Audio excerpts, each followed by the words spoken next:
How did the US go from being a mind our own business type of country to being the main driving force for a globalized economy and global governance? Well, the US establishment has always been expansionistic at some point.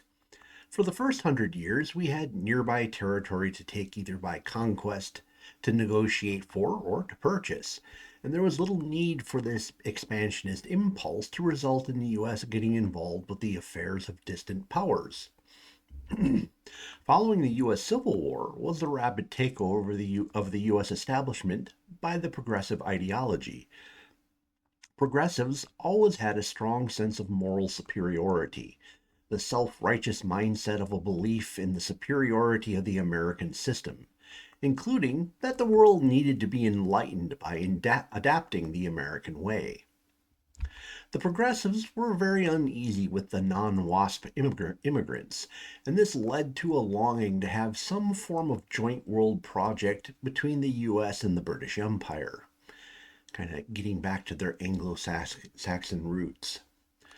Although the American establishment was repulsed by the British colonial management of their possessions, they felt that the US could be a reforming element and make the British more enlightened. The first idea that occurred to progressives is that the US pick up the white man's burden and uplift Pacific and Asian people by taking territory in the Pacific and Manchuria. This created a wave of actions which led to the US China concessions, the opening of Japan to US trade, the seizing of the Philippines from the Spanish, and annexing Hawaii. Progressives envisioned a situation where the world would be mostly ruled by the British Empire and the US. The US would be a junior partner and show the British the errors of their ways via our divinely inspired administration of foreign territory. The Philippines reacted to the US takeover by revolting. The heavy handed tactics the US used to put it down had many of the progressives rethink their approach to empire. They still desired spreading the American system abroad. Because of this newly anti empire environment, the very pro empire Teddy Roosevelt was counting on the distaste for empire to eventually blow over. During his terms, he clandestinely spoke with the Japanese. He essentially greenlit the Japanese annexation of Korea and made backroom deals for a joint conquest of Manchuria. On the bright side, at least there's no chance this will backfire in the future. So Wilson ends up being the avatar of the group that still wants a global system, but is not happy with the result in the Philippines. He comes up with his idea for the League of Nations. His concept is an organization dominated by the British Empire, by design, with the British getting multiple votes by its Dominion states.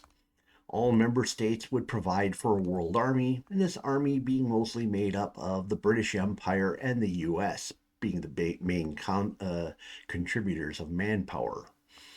This organization would impose Anglo Saxon views upon the world, and the US's junior partner would gently guide the British behemoth along to a better American way of approaching things. As World War I was in progress, Wilson tried pushing his ideas at the backwards Europeans, and they said his ideas would only get to the forefront at the peace table, and since the US was neutral, there was no seat for us.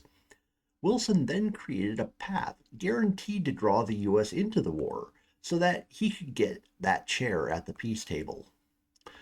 When the war concluded, Wilson himself, the only head of state to do so, sat at the negotiating table.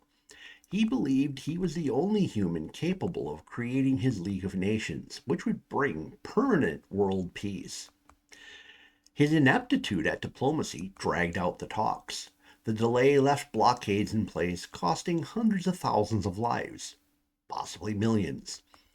Wilson also reneged on a promise that all people would have the right to self-determination.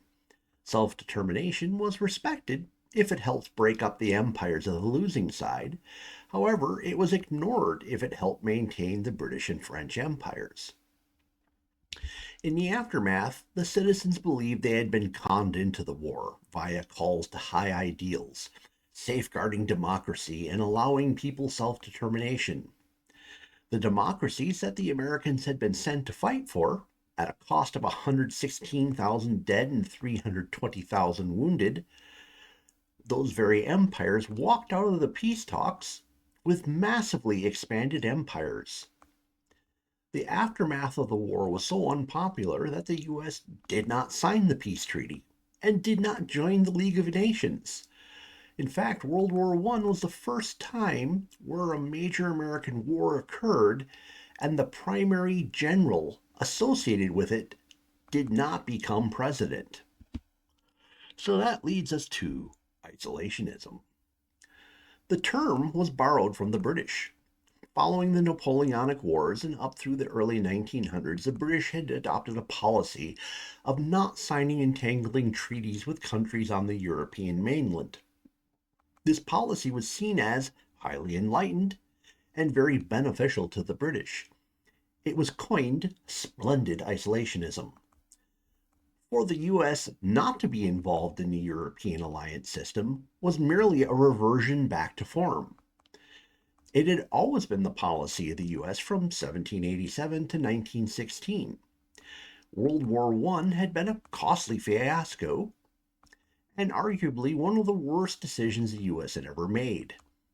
When the term isolation was restarted in the American sphere, it was meant as a callback to splendid isolationism, and that America was now as it always had been, avoiding the affairs of Europe.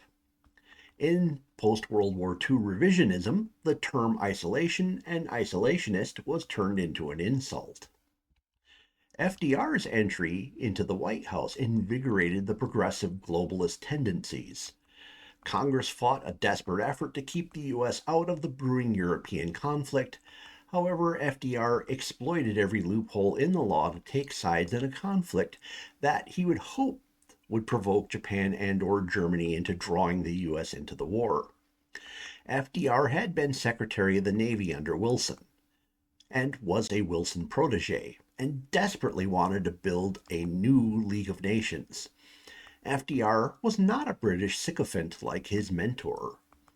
FDR saw the British and French empires as the greatest threat to world order and sought their dismemberment in the end. He believed that cooperation with the USSR would eventually resolve trust issues between them and the US.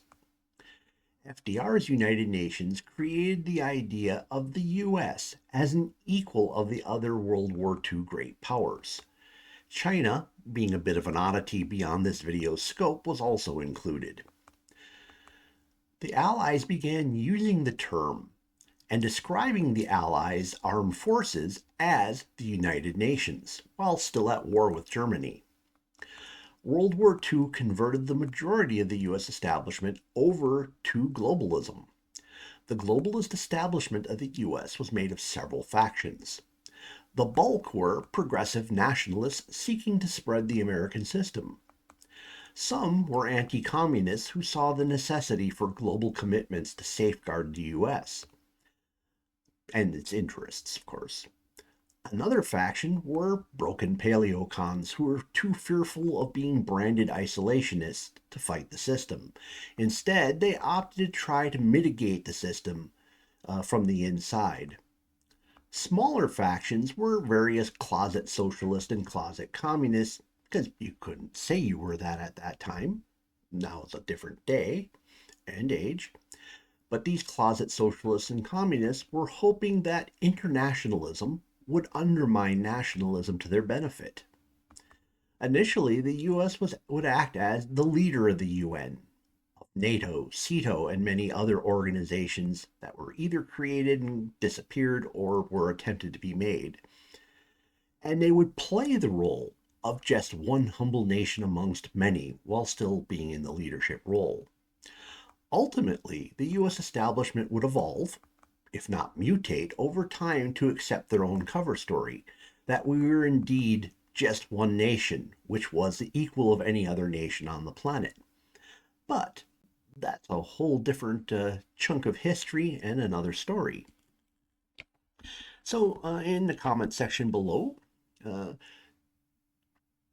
in terms of the U.S. kind of being expansionist from the get-go, and they all had the idea of the empire of democracy. Essentially, that idea never really changed. It's really the direction that energy would go over time. Do you agree with the way I laid it out, or do you have a disagreement? And I did hit some items that are uh, things I've spelled out in detail in other videos, talking about Wilson's motivations and FDR's motivations. If these are things that are new to you and you'd like me to expand on them or justify them, let me know in the comment section below and I can pop up a new video on those guys. Always worth the effort to keep people in the know on them. All right, please smash the like button. If the YouTube algorithms brought you here and you're not a regular subscriber, please check out my other video titles. You'll see I get into a lot of different things. Surely there's things you'll find of interest. It's worth subscribing. And if you know someone who might find this interesting, share it with them. Thank you for spending time with me this evening. Hope to see you again in another video.